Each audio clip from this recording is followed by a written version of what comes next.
Thank you, Mr. Speaker. It's an honor to stand in support of better providing government services to people that need our help. I'm going to start us off with a quote from my friend and constituent, A.J. Logan, who has, at the bottom of every email, he has this quote from Robert Hensel. Quote, "We, the ones who are challenged, need to be heard. To be seen not as a disability, but as a person who has and will continue to bloom. To be seen not only as a handicap, but as a well intact human being." Yes. End quote. That's how it should be. And instead, I'm going to describe to you some of the experiences from people in my riding of Nanaimo Ladysmith who are deeply frustrated by their inability to access government services and to be served in the way that they should. I heard from a young veteran with PTSD about dealing with Veterans Affairs. He said, quote, "It's like being given a jigsaw puzzle and turning off the lights." How inhumane, especially for a young man who has served our country. My constituency office is one of many across the country being flooded with urgent requests for help from desperate constituents who can't access basic government services. It's not because they don't qualify, it's because they simply cannot get through to government agencies or can't access the necessary information or the forms that they require. Many feel as if they're being systematically stonewalled by the very agencies that supposedly exist to assist them. My staff member, Hilary Eastmere, said to me, the CRA recently told me that instead of replying to my faxes within 5 days, I shouldn't expect to hear back from an agent for at least 15 days. So the wait time for even our constituency office to get a reply has tripled. That's due to the, quote, service renewal at the CRA, which has caused major backlogs for their staff as their entire system has been changed and staff has been reduced because some offices were closed and consolidated. So it sounds like things are getting worse, not better. And that was not the expectation that Canadians had of this government. Phone lines are jammed to the point where they aren't even permitted to remain on hold or leave a message. Instead, my constituents are advised to call back later, which yields the same result no matter what time of the day they try to phone. Insiders readily admit that some government agency phone trees are designed to send people in circles and eventually drop their call because the system is too overloaded to handle the number of calls pouring into it at any given moment. The agencies themselves are understaffed and under-resourced. Staff who remain are working hard and they are trying hard, but they are stretched too thin and they are scrambling to cover the ever-growing backlog. Wait times are stretching from days to weeks to months to years, and I've lost track of the number of refugee parents who have sat in my office and saying being asked to wait years for family reunification means some parents are missing watching their children grow up. It's inhumane. Whether it's a simple callback or a much-needed refund or an anxiously awaited application approval, Canadians are waiting longer and longer, and they're suffering undue stress and financial hardship as a result. Canadians accustomed to reliable service are quickly becoming disillusioned with our system, which is getting increasingly difficult to navigate. And this is especially apparent in the shift to online platforms. Some that don't have regular access to a computer or a printer, some who are not literate or not computer literate, being told to, having waited on the phone for hours, for seniors especially, to be told to go online and fill out a form is just sending them over the brink. They're so frustrated.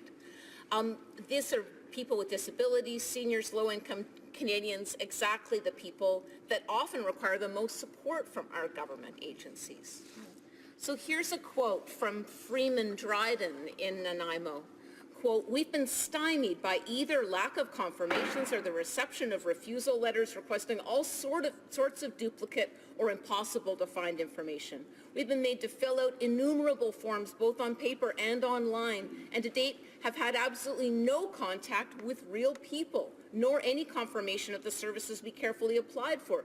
Surely there is some way to cut through this nightmare bureaucratic jungle." We must do better. We must restore Canadians' faith in this system set up to support them in their time of need.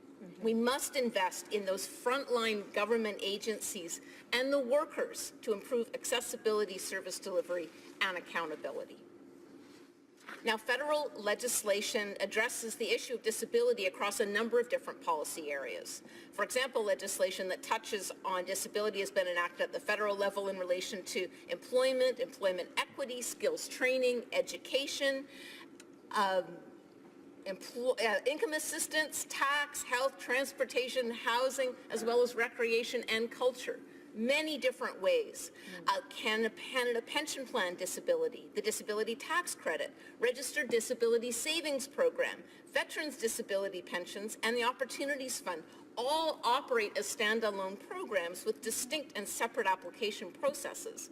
But this reality makes it cumbersome for people living with disabilities to access federal supports that they may be entitled to. They may have paid for them already in many cases. So I heard in detail about this from another man in our riding, Terry Weens. He said he has had polio and he's facing extraordinary costs associated with his disability. He writes, I recently had to buy a new hybrid cushion for my wheelchair, $820, as well as a hospital bed, $1,800, mattress not included. So I decided to make a one-time withdrawal of $10,000 from my RIF. What I didn't realize was the ripple effects of that decision. That raised my annual income enough to eliminate me from the guaranteed income security, all $18 a month worth. And I have no doubt that next year I will qualify again, but in the meantime, we are penalized for our independence.